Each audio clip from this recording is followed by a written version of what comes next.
So good morning, good afternoon, and good evening to the Pasteur Network community. Welcome to this new Pasteur Network monthly seminar, and thank you very much for joining us today. I'm Hichem Ben Hassin. I recently joined the Pasteur Network as the knowledge sharing platform coordinator, and I'm in charge of the Pasteur Network monthly seminars. As usual, we'll begin the seminar by giving the floor to the speaker, and after that, we will have a Q&A session. You can share your question in the chat or ask your question orally during the Q&A. Please make sure that your microphone and your camera are switched off during the conference to ensure that the seminar runs smoothly. The seminar is recorded, so it will be shared within the community. Today, our seminar is entitled Harnessing Data-Led Innovations to Strengthen Public Health Surveillance, and we are very pleased to have with us our speaker, Gaurav Godhwani, Executive Director and co-founder of CivicDataLab.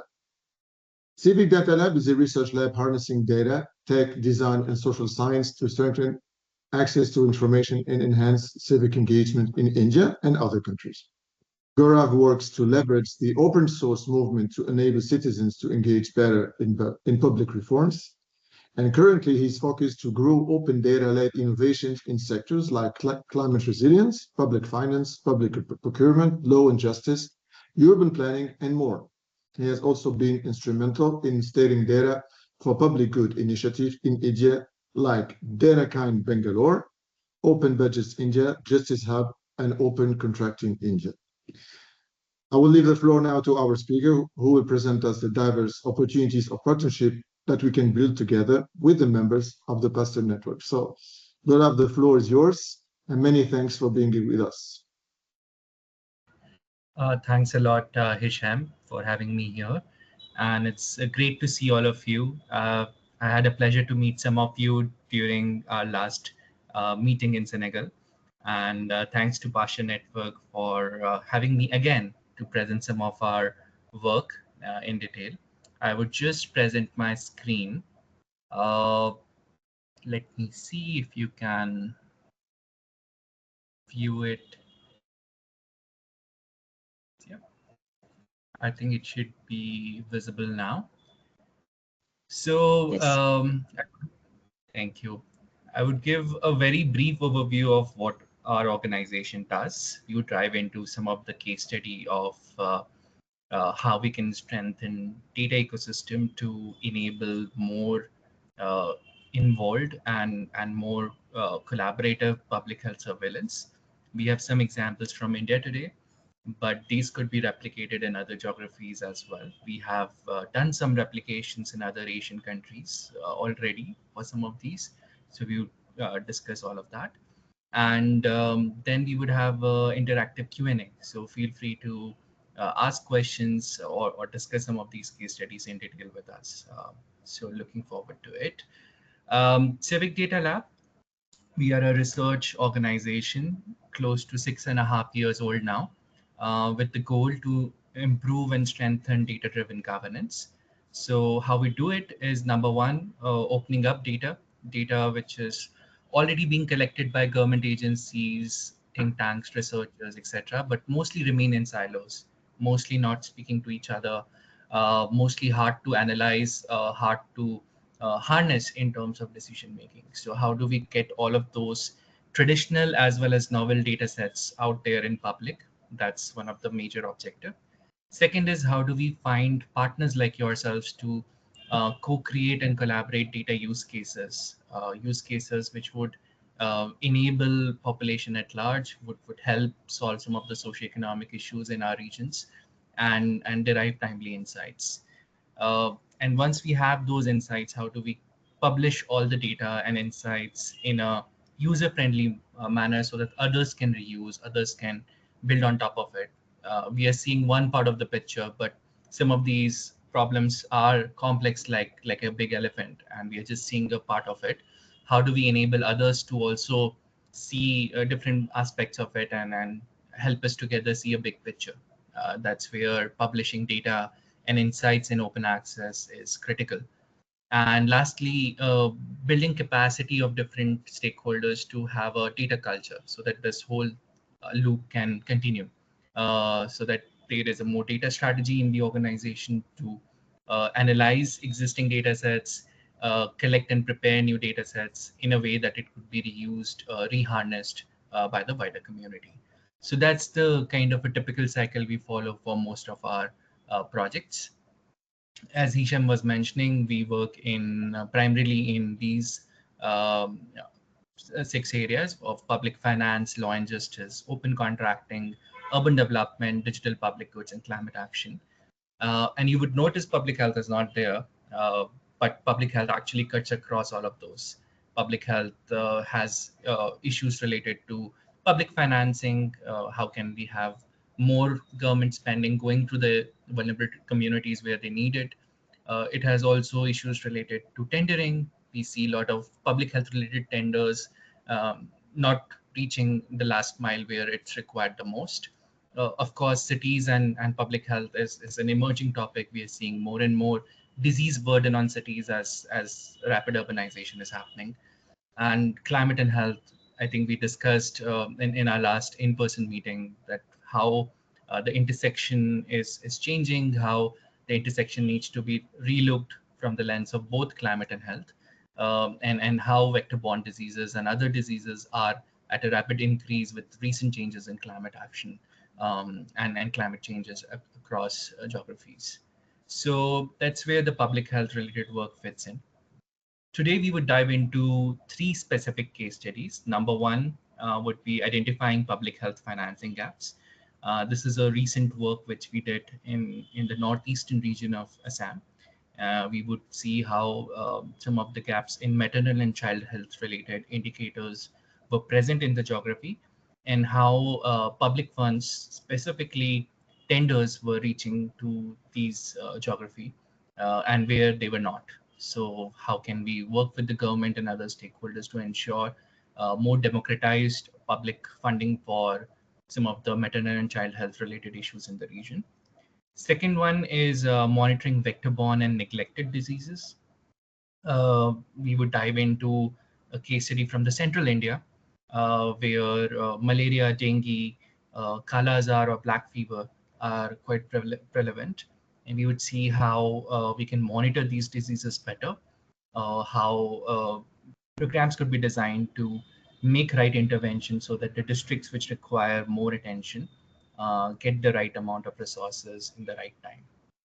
And lastly, we would look into how can we involve citizens more? How can we have more citizen science angle to urban health, given that now there is rapid digitization, a lot of people have access to mobile phones. There's a lot of data which could be collected with citizens and engage citizens to talk more about public health issues which they face in their neighborhood. So we would dive into these 3 case studies. I would take some time to go through it, but feel free to interrupt me if you have like a burning question. Otherwise, we would have a Q&A at the end where we can discuss them in detail as well. So diving into the case of Assam, the northeastern region of India, and the public health financing gaps there. So state of Assam has high infant mortality rate, and is also a region where we see a lot of high risk births. Uh, so we have something known as National Family Health Survey, which happens close to every 5 years. And you would see there is a decline in terms of infant mortality, but there is still a subsequent amount of infant mortality rate which we are seeing. So on an average, we see still 32 children not able to survive after birth among 1,000 children uh, surveyed. At the same time, we are seeing the maternal health and specifically high risk births are affecting our mothers a lot. We see issues related to deaths in the first year of life for most of these children. And the scores have come down over the years, but still there is a subsequent amount of effort which is required to mobilize resources and help to pregnant women in need. So we were seeing what are the kind of schemes and government programs which are available for maternal and child health in the region. And there are a bunch of them which have been started in both central and the state level.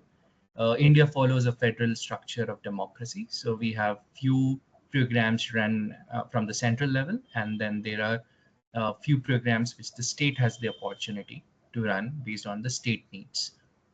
We have also seen some of the district level programs being uh, uh, started by some of the district administrations, but those are very less in nature, and the amount of public funds going to them are quite less compared to the state and the central one. So for this case study, we will be looking into primarily all the government programs, welfare programs for pregnant women and children uh, from the central and the state level lens.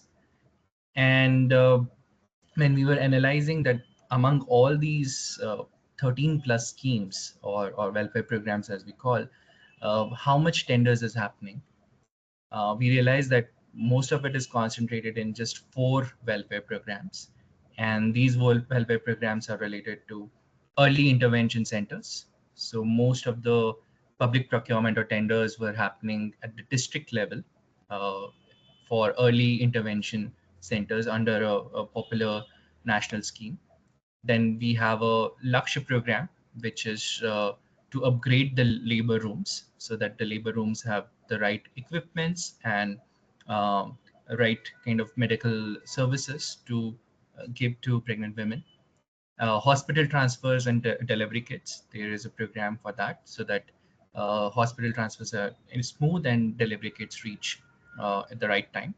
And universal immunization program focused on mostly procuring of vaccines so that the vaccines are available in all the district health centers and below. So these are where the 4 programs in which most of the tenders were going.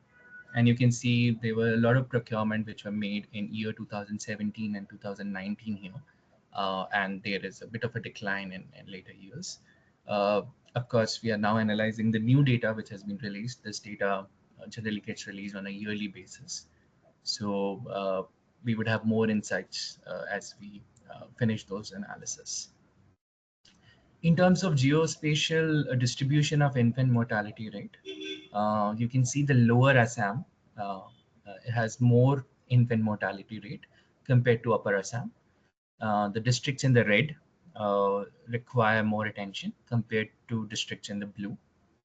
And the extreme blue are doing slightly better, and the extreme red require immediate attention.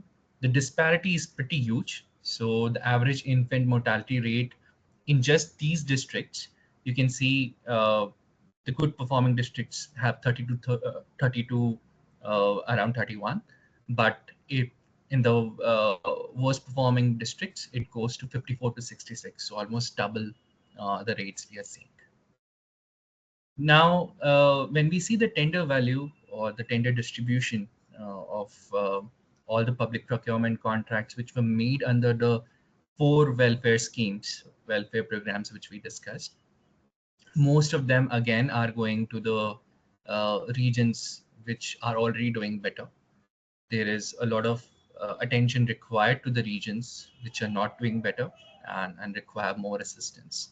So you can see from this map that the dark blue districts are also receiving a good amount of tenders, while these districts are mostly don't have either data available, or wherever the data is, it's quite low compared to other districts. So our key findings from this exercise, and after doing field interviews and also some sort of a dip test in some of these districts, we realized that the lower Assam region with these districts require more attention, and there need to be more timely tenders need to be happening there. And we also see that districts here who are doing relatively good are able to procure timely, are able to mobilize resource timely. And there's a lesson probably to be learned from those in the districts where this is not happening at the moment. We presented these insights to the finance department of the region as well as the National Health Mission, which is our mission mode project on public health, the National Health Mission State Office. And they are now working to mobilize more uh, resources here and build capacity of this district so they are able to procure some of these resources faster. We also see potential to scale this to more use cases. So that's where we are now working on climate and health resource planning. So Assam is also known for flooding, and as we speak, the state is already flooding because monsoon has already um, hit the region, and just all of these issues, be it related to infant mortality or maternal health or other public health concerns, they just you know increased drastically during flooding, and it put a lot of vulnerable people at risk. So we are creating now a resource planning tool which sees these climatic patterns, losses and damages reported by citizens in these districts, as well as public health indicators, bringing all of that data together to identify risks scores for some of these regions and how these risk scores changes every month by month basis. We're doing it at the district level, as well as we are trying to go beyond the district at a cluster of villages. We call it as revenue circles as per our administrative boundaries, which is maybe a cluster of 6 to 10 villages on an average. So we are trying to monitor the situation month by month of these revenue circles, and also creating a cumulative score, like how much preparedness of these revenue circles has been over the years, whether it has increased or decreased. All of that you can monitor at one place. So it's kind of a our mini climate health observatory for the state, and we are hoping that more researchers, more organizations would contribute their data, contribute their research here, so that their insights could also be interweaved with our risk modeling scoring mechanism. And looking into this, other states have reached out that they would like to replicate a similar solution, a similar sort of a climate health observatory in their region. So we are going to work on expanding this and making it like a digital public good, which others can reuse, replicate for their own geographies. So that's going to happen in upcoming weeks. So with this case study, we would move to the next one of monitoring vector-borne and neglected diseases. And from the northeastern region of India, now I would like to take you to the central region of India, which is my home state, where I am currently present and where I have spent most of my time. So the central region of India is known for its agrarian economy. It produces the largest amount of wheat, but also faces constantly issues related to drought and water scarcity. And because of the changing climatic conditions, we're seeing rapid increase in vector-borne diseases in the region, and also some neglected diseases are coming back. We're seeing more and more disease spread of those neglected diseases here. So to analyze this better, we wanted to see how the malaria related positive cases are present in the region. So there are two kind of major testings which are happening for malaria in the state. One is the rapid diagnostic test, RDT, and another one is which is more sophisticated and requires slightly more resources, is the microscopy test. So we are seeing that both are happening in the region, and data is being collected from both the kind of test. But there are certain months where there is a spike in the cases according to both the kind of categories of tests conducted. And these spikes are happening mostly from July to October. They were there in 2017. There was a small spike in 18, and then in July to October in 19.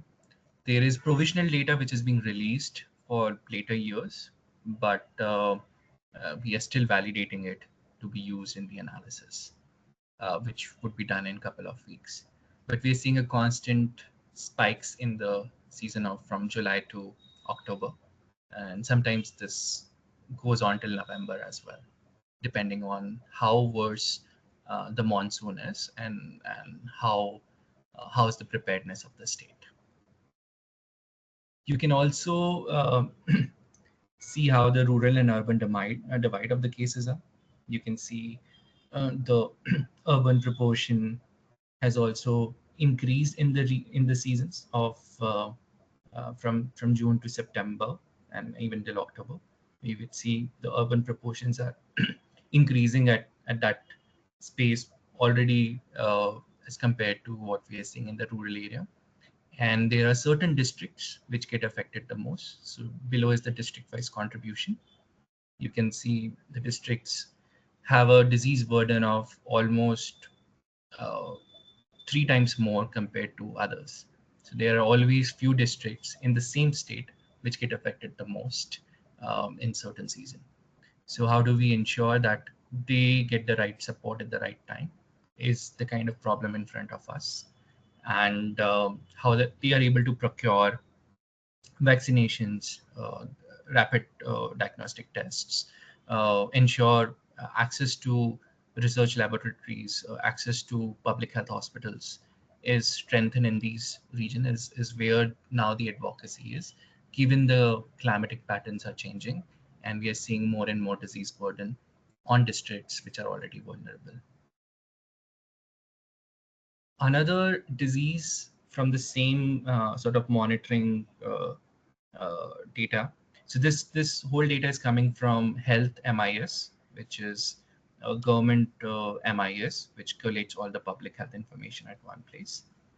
So another such disease which is relevant in Madhya Pradesh, but also in other geographies, specifically Brazil, Ethiopia, Kenya, Somalia, South Sudan, and Sudan, is black fever or visceral leishmaniasis, Kala Azar, or black fever.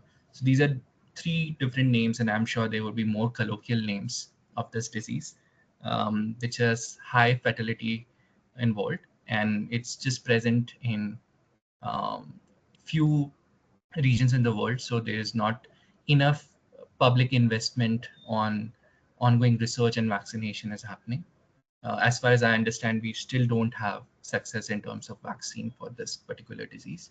I'm not a public health expert, so pardon me if I'm not updated of any recent developments. But um, from our limited understanding, we still don't have vaccination available for this in the country.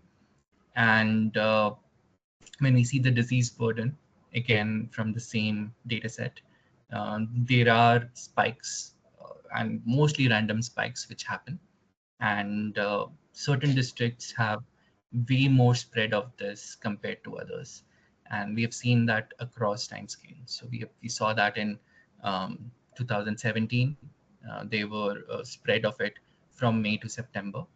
And then in 2018 again we saw it in from January to March, and in recently in 2020 we saw it again Madame occurring. Salut, tu... Mais oui, moi j'habite là. Ah, mais oui, c'est vrai que t'habites là, toi. Oh là là, écoute. Oh, écoute, tu cherches quoi? Écoute, c'est très simple. Je vais écouter. This is both for Kala-Azar positive cases as well as post Kala-Azar or post black fever dermal leishmaniasis. We've seen cases rising for both, and these, as I was saying, these spikes are at the moment very random.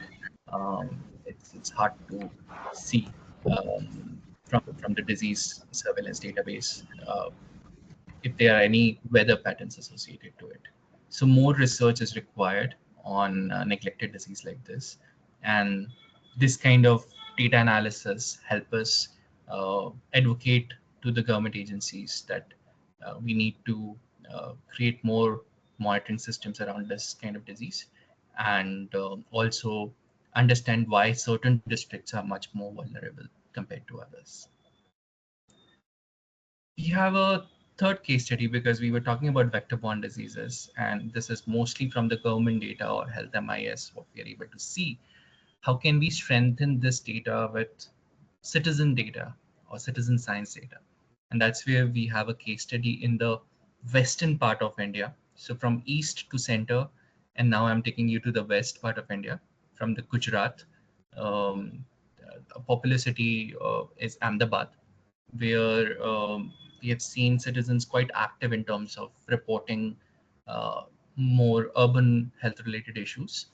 and they use the official system to complain, which is through SMS, call, WhatsApp, uh, filling a web form. Several mediums are there available for them to report what are the public health issues they are facing in their neighborhood.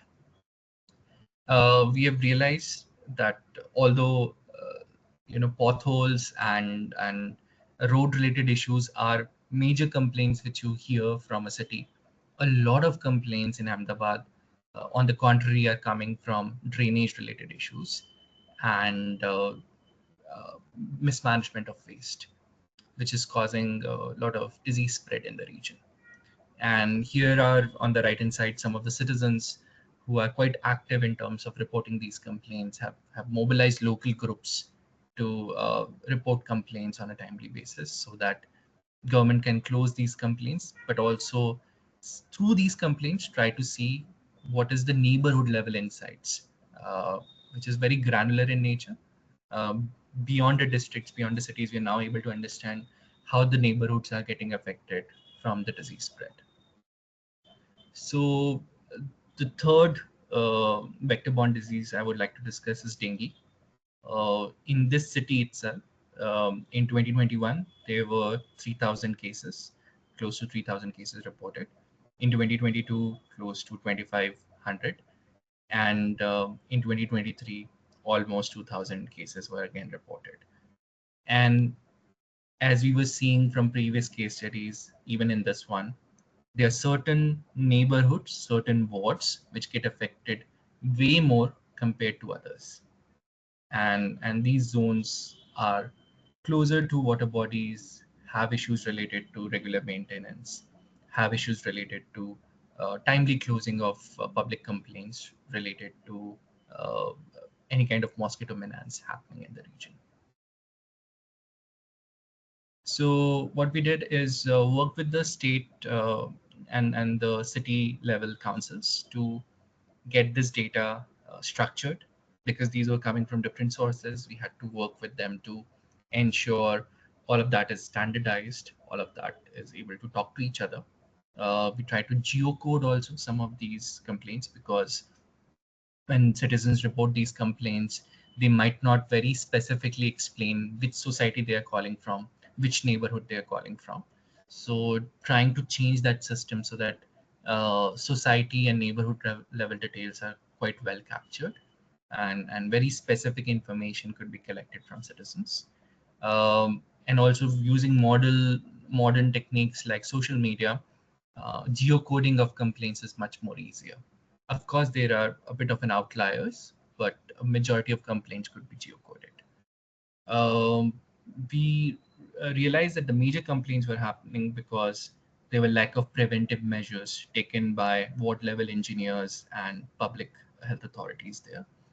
And there was delayed response to contaminated areas, contaminated water bodies, which were reported by neighborhoods.